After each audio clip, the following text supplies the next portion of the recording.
Muito bem, estamos aqui na segunda parte aqui da nossa conversa sobre os sofistas, quem foram os sofistas ou quem são os sofistas, né? Conhecendo um pouco do legado dos sofistas. E para você que não acompanhou a primeira parte dessa conversa, está subindo aí no cantinho superior da sua tela um card, clique no card e acompanhe para você se inteirar de toda essa nossa discussão.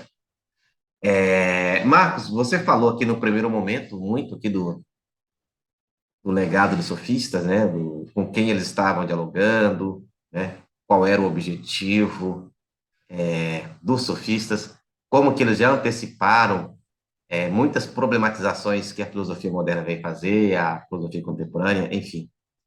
Me lembra muito Nietzsche, né, à medida que você vai falando dos sofistas, me lembrou muito Nietzsche. Então, diante disso, de toda essa contribuição que eles deram para o pensamento ocidental, inclusive você menciona isso no seu livro, né? Ou seja, e Hegel, ele aponta esse resgate, né? Ele faz esse resgate e revela isso. Se não fosse sofistas, o pensamento ocidental não seria o que é, né? Enfim, então, diante disso, a pergunta que eu te coloco é, você em grande já falou um pouco disso na sua fala, em falas anteriores, por que que o termo sofista, ou, né, o termo sofisma, ganharam esse sentido pejorativo, né? De fato, se você pega o dicionário de língua portuguesa e vai lá o sofisma, às vezes alguns trazem o sofisma como sábio, mas traz também como argumentos falsos para enganar alguém. Associa sofista com falácias, né? Se alguém está falando, cometendo falácia, está sofismando. Ou seja, por que que ganhou esse sentido negativo, né? Eles ameaçavam quem? Qual era a intenção de quem promoveu isso? E essa coisa não é uma coisa que foi construída aleatoriamente, né? Mas foi estrategicamente construída, né? Essa depreciação do... É, correto, correto. É interessante. Existem até, João, estudos sobre essa questão do termo sofista, sofisma. Existem estudos sobre isso, né? E eles apontam que a palavra sofistas ou sofistes, ela vem de sofos ou sofia, né? Dois vocábulos gregos que significam sábio e sabedoria, né? Então, na mitologia, por exemplo, esses termos eles são usados para identificar profissionais especialistas e muito bons em algo. Um bom construtor, né? Um bom engenheiro, né? Um bom arquiteto. Então, e também usado para os deuses, né? Sofos e Sofia estavam ligados também aos deuses. Depois aí que vem a palavra sofistes, que no início era usado como sinônimo de sofos, e depois disso, essa palavra sofistes, sofistas, tem o sentido de poeta, né? E aí, logo depois, adquire o sentido de escritor de prosa com a função didática, né? Uma preocupação com o ensino por ter a especial perícia ou conhecimento para comunicar. Veja que até aí não existe nenhum aspecto negativo na palavra, né? Em todos esses vocabulários, o aspecto é positivo, né? No período dos sofistas é que isso vai mudar, né? Sofistas adquire um significado de classe profissional, né? Porque os sofistas eles se tornaram, foram identificados como uma classe profissional. Eles eram realmente profissionais. Essa é uma outra bronca que Platão tem com eles, né? Porque inclusive eles cobravam um bom dinheiro para o ensino. Na verdade, os sofistas são os primeiros professores assalariados, né? Os professores, de maneira geral, deveriam gostar muito dos sofistas, porque eles brigaram para que os professores tivessem uma boa remuneração. E até hoje os professores estão brigando para ter uma remuneração decente e não conseguem, não é? Então, os sofistas ganharam muito bem exercendo a sua profissão.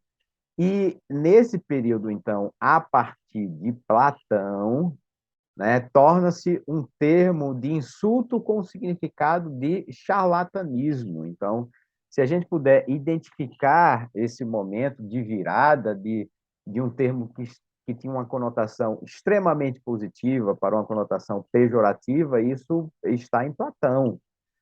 Né? Enquanto os sofistas ainda estavam atuando, esse termo não tinha ainda esse aspecto degenerativo. Nos próprios registros do Platão, você pode identificar esse conflito que Platão tinha em desvincular o termo sofista de Sócrates, porque o Sócrates também era chamado de sofista, né? Então, possivelmente, a, a, Platão jogou essa carga negativa ligada ao charlatanismo para desvincular a figura de Sócrates, né? Eu imagino que você já teve a oportunidade de se debruçar sobre o texto Protágoras de Platão. Tem uma passagem muito relevante, João, que Protágoras recebe um jovem ansioso, um jovem chamado Hipócrates, que não é o médico, o famoso médico Hipócrates. Esse Hipócrates era um jovem que tinha uma vontade muito grande de conhecer Protágoras, porque Protágoras era o grande filósofo daquele momento em Atenas, né? Era o grande sábio. E sabendo da reputação de Sócrates, e que Sócrates também tinha muita influência, ele recorre a Sócrates para dizer: Sócrates, me ajuda a me encontrar com Protágoras. E Sócrates diz assim: mas por que você quer encontrar o Protágoras? Porque o Protágoras é um sábio e eu quero aprender com o Protágoras. Protágoras era considerado o homem mais sábio dentro do seu contexto, né? E Sócrates diz assim: mas por que você quer conhecer Protágoras e etc. E ele resolve ajudar esse Hipócrates e dirige-se à casa onde Protágoras estava hospedado. Nesse caminho, né, Sócrates vai fazendo as suas inquirições, né, comuns do Sócrates, né? E diz assim: mas por que exatamente você quer conhecer Protágoras? E aí o jovem Hipócrates responde: porque eu quero ser um sofista. E aí que Sócrates começa a dizer: mas você tem certeza que você quer ser um sofista? Você não teria vergonha de ser um sofista diante da comunidade grega? Né? Sócrates começa a jogar uma carga negativa em cima do termo sofista, né? E nessa argumentação, Sócrates começa a dizer que Protágoras ele poderia ser um bom mercador, mas aquele mercador que na feira vende produto estragado. O produto aparentemente parece bom, mas ele é um produto estragado.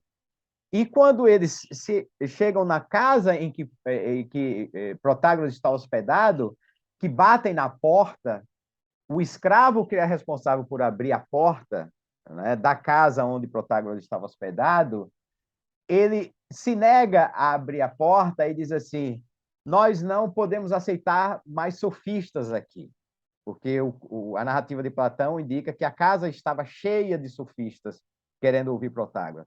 E aí Sócrates diz assim: nós não somos sofistas, não é? Nós não temos nenhuma ligação com os sofistas. Não é? Ele tanto se identifica como não sofista, como identifica o jovem que ele estava tentando ajudar a encontrar o Protágoras como não sofista. Você vê aí, nesse momento, no Protágoras de Platão, a necessidade de Platão desvincular Sócrates da alcunha de sofista, né? Porque o sofista era um sábio, ele tinha uma boa conceituação, ele tinha um reconhecimento da comunidade. E isso, voltando, no contexto sofista, isso era algo muito importante, porque a comunidade, a voz da comunidade era relevante. Né? E Sócrates ele está tentando desvincular a sua própria imagem dos sofistas. Então, esse é um outro aspecto. Platão escreveu mais de 10 livros cancelando a sofística. Né?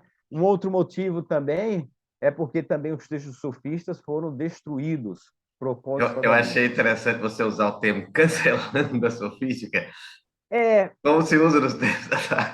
esse é um termo moderno. Esse é um termo moderno. Eu Mas tenho um parece que ele texto fez a mesma coisa, não é? e ele fez a mesma coisa. Eu tenho um texto, João, que se chama O Cancelamento da Sofística. Eu estou escrevendo esse texto, eu interrompi para poder, claro, dar atenção à minha tese de doutorado, que eu estou terminando. Daqui a 3 meses eu tenho que fazer a minha defesa, né? Mas a gente está falando muito de cancelamento hoje. A gente, nessa experiência de Platão com as sofísticas, a gente tem um cancelamento assim ao pé da letra. Os sofistas, eles foram cancelados, eles foram expurgados, eles foram proibidos de manifestação, eles tiveram seus textos destruídos. Você quer ver um exemplo significativo disso? Todos os textos do Protágoras foram destruídos no meio da rua. Vamos, cata os textos do Protágoras e coloca e faz uma grande fogueira. Até hoje nós não temos nada do Protágoras, temos fragmentos, né? E esses fragmentos são testemunhos de outras pessoas que falam sobre o Protágoras. Sobre o Gorgias, nós temos basicamente 4 textos que foram preservados do Gorgias. Não são textos longos, mas são textos importantes, né? Mas basicamente 4 textos. E Gorgias escreveu muito, né? Protágoras escreveu muito. Protágoras era um legislador também. Protágoras escreveu Constituição. Ele era um constituinte, né? Ele trabalhava também. Então, todo esse material ele foi perdido, né? Porque ele foi destruído. E o trabalho de Platão de desmontando a sofística em mais de 10 livros, importantíssimos, né? Ele tem um livro chamado Protágoras, ele tem um livro chamado Gorgias, ele tem um livro chamado Sofistas, né? Isso aí estou mencionando só 3, né? A própria República é uma proposição também de negação da sofística, né? E o último termo seria porque os filósofos e historiadores reproduziram a narrativa de Platão, aquilo que a gente falou É no interessante, início. Marcos, desculpa mais uma vez te interromper. Pois não? Quando você fala da República, né, é uma negação da sofística. Para quem não tem essa compreensão do que você já falou aqui e na sua fala anterior, pode identificar isso apenas ali no primeiro livro, né, onde há aquele diálogo com Trasímaco, né? Uhum, É um sofista, tudo bem, ele está degladiando ali com o sofista que fala que a justiça é a lei do mais forte.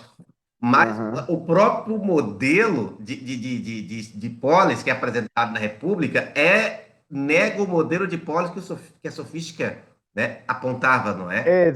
É porque a sofística coloca a comunidade no topo. Sim. É invertido. A comunidade sofística, a sofística, tem a comunidade no topo. É ela que é importante para poder gerir, organizar e fazer com que a polis continue caminhando, resolva seus conflitos, seus problemas, suas guerras, né? Então, um outro aspecto é que a polis da sofística parece realmente estar, parece refletir um ambiente de diálogo, de democracia, de conversa, de decisão coletiva, não é? Enquanto a República de Platão não tem essa proposição.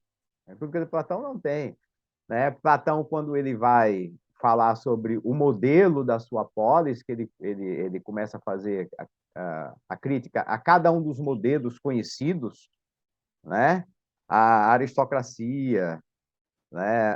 E ele também fala sobre a democracia e ele critica a democracia. Platão ele não gostava da democracia, né? Ele fala que a democracia ela tem um problema que ela acaba morrendo, né? A partir do seu excesso de liberdade, né? Porque a democracia implica liberdade e o excesso de liberdade é o início da destruição dela mesma, né? Isso me lembra muito a experiência de você morrer sufocado com a sua própria respiração, né? Então, embora a crítica do Platão ela seja relevante e interessante, né? Porque o grande desafio da democracia é exatamente definir, né, qual é essa liberdade que a polis deve ter, né? Obviamente que os sofistas também estão preocupados com isso, mas os sofistas apostam em um diálogo que também possa equacionar todos os problemas da democracia, ou desse modelo que eles estão propondo, que é uma coisa muito mais próxima da democracia do que a República de Platão, né? Então, se a gente considerar o movimento sofístico como um antecessor a Platão, os sofistas já estão negando Platão, né? E se a gente considerar a obra de Platão como resposta aos sofistas, Platão está negando os sofistas. Então, deixa eu te perguntar agora, eu coloco mais uma outra questão em cima disso. Como é hoje como é a recepção da sofística hoje em nossos tempos? Como que você analisa a influência da sofística em nossos tempos e como que estão ou como que são os estudos hoje em nossos tempos sobre a sofística? O que que predomina hoje? É a sofística real ou é essa sofística desenhada por Platão? Porque quando se fala em sofistas hoje, é comum a gente escutar que eles, como eu já falei no início aqui da nossa conversa, lá da primeira parte da nossa conversa, eles nos legaram a retórica e a eloquência, né? Isso, inclusive, até em alguns cursos de direito, quando vai se falar dessa questão da eloquência, da retórica, né? Aquele que fala bem, olha, esse é um bom sofista, né? Então, a questão que eu te coloco como é hoje o legado, como que está como que você analisa hoje o legado da sofística em nossos tempos? Eu acho que você, com a sua antena ligadíssima, que você tem uma antena ligada, que você é um comunicador e você tem ah, canal, né, chamado Central Filosófico, e você está dialogando aí com muita gente de muitos segmentos, você já deve ter a sua própria percepção de que a sofística continua sendo um tema marginalizado e pouco compreendido dentro do próprio centro acadêmico, dentro do próprio centro universitário, né? A sofística ainda, de certa maneira, ela é reproduzida como uma filosofia marginal. Então, eu não acho que tenha mudado muita coisa. A filosofia sofística, ela é uma filosofia marginal ainda hoje nos centros acadêmicos, nos centros de estudos, e que tem esse desdobramento para as escolas. Então, a abordagem ainda é uma abordagem muito platônica, né? Eu imagino que você não tenha ainda entrevistado muitas pessoas que falam sobre a sofística. Não existe também um interesse muito grande pelo estudo da sofística. Então, Eu estudo você só respondendo a sua pergunta de fato, você é o primeiro. o primeiro. E Eu estudo graças à nossa Ampof, que a por Ampof, que a gente se te encontrou. conhecer, Exatamente. Então, Ampof que ocorreu em Goiânia. isso daí já é uma amostragem. Por que é que eu estudo a sofística, João? Porque o meu orientador, Dr. Aldo Dinucci, ele é bastante antenado com o que ele chama das filosofias marginais, né? Então, a sofística é uma filosofia marginal e a outra filosofia marginal que ele trabalha, que ele é especialista e possivelmente uma das referências não só do Brasil, mas do mundo, é o estoicismo, né? Então, são duas filosofias marginais que têm pouca atenção. Eu estudo a sofística com o Dr. Aldo Dinucci, né, já há algum tempo, e a gente não encontra no meio acadêmico muitas outras referências, muitos outros pesquisadores para a gente fazer um intercâmbio de ideias, né? Então, existe ainda essa coisa meio que solitária. Veja bem que a retomada da sofística ela acontece no século XIX. Aí a gente pode dizer, ó, mas nós já temos 200 anos de reconstrução, ou de trabalho, de tentativa de recuperação da sofística. Mas 200 anos dentro de um processo de mais de 1000 anos não significa nada ainda, né? Nós ainda estamos tateando esse processo de recuperação. Hoje eu me vejo dentro dessa linha, né? Mas já existem outros escritores que estão tentando fazer esse resgate, historiadores, né? Pesquisadores, mas ainda é um número incipiente, né? E quando isso chega nas escolas, infelizmente, as crianças ou os adolescentes nas escolas já são formados com essa leitura, né? Muito reduzida, o que é na verdade uma coisa comum na abordagem da filosofia para falar dessas filosofias que são consideradas filosofias marginais. como o epicurismo, por exemplo, né? Que reduzem o epicurismo todinho a questão do Do valor hedonismo, sim. do hedonismo, né? Então, tem todas essas dificuldades. Fazem a mesma coisa com o estoicismo, né? Então, na verdade, a gente tem que puxar uma série de fios para a gente melhorar essa percepção, mas eu acredito que essa mudança de percepção, ela só vai acontecer efetivamente quando na produção acadêmica, quando na pesquisa científica, nós tivermos muito mais trabalhos apresentando uma releitura do trabalho dos sofistas dentro do seu contexto e nessa relação de diálogo com Platão, porque a gente precisa tirar Platão desse pedestal em que ele se encontra, né? Quando a gente, por exemplo, fala no Brasil de estudo da filosofia clássica, a gente basicamente está resumindo o estudo da filosofia clássica no Brasil a Platão e Aristóteles, né? Então você encontra platonistas e peripatéticos, encontra bastante. Mas você não encontra um estudante da sofística, do estoicismo, do epicurismo, do cinismo, né, do ceticismo, né, todas consideradas filosofias marginais por aqueles que fazem a filosofia, né, considerada a filosofia que é a grande ordem, né, que tem o logos apropriado, o logos dominante, digamos assim, o discurso mais importante que seria Platão e Aristóteles. Isso vai levar muito tempo ainda. Mas temos figuras importantes desse trabalho de reconstituição, a começar do próprio Hegel, que foi o cara que trouxe esse alerta para dizer, olha, não dá para fazer a história da filosofia sem tratar a sofística. Eu até separei aqui um texto interessante, uma citação interessante que eu vou trazer para você é de um livro da Bárbara Cassan, e ela tem mais dois contribuidores aqui, é um livro chamado Gregos, Bárbaros e Estrangeiros, né? É um pequeno texto do Hegel, uma pequena citação que eu vou trazer dele, que ele diz assim: os sofistas são os mestres da Grécia. Foi através deles que a cultura propriamente dita veio a existir. Eles tomaram o lugar dos poetas e dos rapisodos que eram, anteriormente, os mestres universais. O objetivo do Estado é o universal sobre o qual se percebe o particular. Veja bem como Hegel já está enfatizando isso, certo? O Estado universal, mas que percebe o particular, porque o universal ele vem a partir desse particular. Foi essa cultura que os sofistas difundiram. O ensino era sua preocupação, sua profissão, como um Estado que lhes era próprio. Eles tomavam, assim, o lugar das escolas, percorriam as cidades. Os jovens se ligavam a eles e eram, por eles, formados. Né?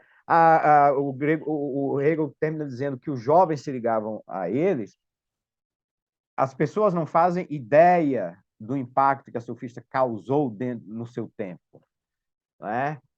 Se, por exemplo, existissem as mídias sociais naquele período, os sofistas seriam aqueles que tinham maior quantidade de seguidores. Né? Se a gente quiser falar de entendimento da receptividade da sofística dentro da sociedade grega, os sofistas eram os caras que teriam os maiores seguidores nas suas comunidades sociais, nas suas mídias sociais. Eles foram reconhecidos pela comunidade, não foram reconhecidos pelos seus opositores. E estes venceram a Por que luta. eles tinham essa boa receptividade pela comunidade? Porque eles falavam com a comunidade. Uhum. Porque eles trouxeram a filosofia para as ruas, para as reuniões, para os teatros. Né? A gente vai Assim falar como isso. Sócrates? Então, isso é que é interessante. Eu gosto dessa tua futucada, vamos chamar de futucada, que é uma futucada extremamente inteligente. Assim como Sócrates, mas Sócrates ele não veio primeiro do que a sofística, não é? Certo? Então, veja bem, Pois é, até isso roubaram dos sofistas. Quem até isso, ganha essa é o Sócrates. exatamente, os sofistas eram inquiridores. Sócrates é o grande inquiridor. né? Então, o Sócrates falava com as pessoas, né? Os sofistas eram aqueles que se comunicavam com as comunidades, né? João, os sofistas não tinham escola. Isso é uma outra diferença entre os sofistas e os demais, né? Platão, surgiu a escola platônica, Aristóteles surgiu a escola dos peripatéticos, e a partir daí, escolas, né? Os estoicos também, que iniciaram, assim, no ambiente público e etc., né? Depois surgiu a escola do estoicismo, e por aí vai. Os sofistas não, os sofistas, eles não tinham, eles, primeiro, não eram organizados, né? Assim, tipo, vamos fazer reuniões, definir o que é a sofística, eles não tinham essa pegada. Eles eram meio que individuais, independentes, eles tinham alguns aspectos, alguns pontos em comuns, outros divergentes, né? Porque o trabalho deles era um trabalho de rua, né? Um trabalho de labor, era um trabalho de reunir as pessoas para dizer, olha, vamos colocar os problemas aqui sobre a mesa e vamos falar sobre isso e vamos entender que caminho nós devemos assumir. Então, na verdade, né, essa filosofia marginal é uma filosofia extremamente comunitária, mas que, infelizmente, no seu processo de disputa, perdeu a batalha e ficou nesse ostracismo. Então, voltando aqui à questão da recepção, você vai ler lá no Protágoras de Platão, o próprio Platão, ele não consegue negar a popularidade do Protágoras. Você vê que há uma inveja, digamos assim, eu não sei nem se a palavra é inveja, mas há um problema em Platão em aceitar que Protágoras era mais conhecido que Sócrates, muito mais popular do que Sócrates. Tanto é que Hipócrates procura a Sócrates para conhecer Protágoras, porque Protágoras estava acima de todos, né? O Gorgias, no meu texto, no meu livro, quem lê vai ver que o Gorgias ele foi tão aclamado em Atenas que para ele erigiram uma estátua de ouro, e essa história é verdadeira. Hoje já temos evidências físicas desse acontecimento, né? Então, o Gorgias, ele teve uma estátua de ouro colocada em um lugar de proeminência, né? Com toda a sua imagem, para representar toda a sua grandeza filosófica e política e de relevância dentro da comunidade ateniense, né? Então, isso é o que a gente sabe hoje, né? Agora, obviamente, isso vai levar muito tempo para isso ser reconhecido. Muito bem, professor Marcos Rezende, agradeço aqui o aceite do convite para estar brilhantando aqui o meu canal. Faça aí as suas considerações finais. Eu quero agradecer, João, a esse convite. Obrigado a todos que estão envolvidos nesse seu projeto também, um projeto super interessante. Você acaba se tornando um divulgador da filosofia e um ouvido atento a tantas coisas diferentes que a filosofia pode fornecer para a sociedade. E a sociedade precisa de pessoas como você, João, para tornar acessível tantas coisas que a gente faz no mundo acadêmico e que ficam, infelizmente, às vezes atrás da porta do mundo acadêmico, desse mesmo mundo. Então, muito obrigado, eu espero que vocês tenham gostado.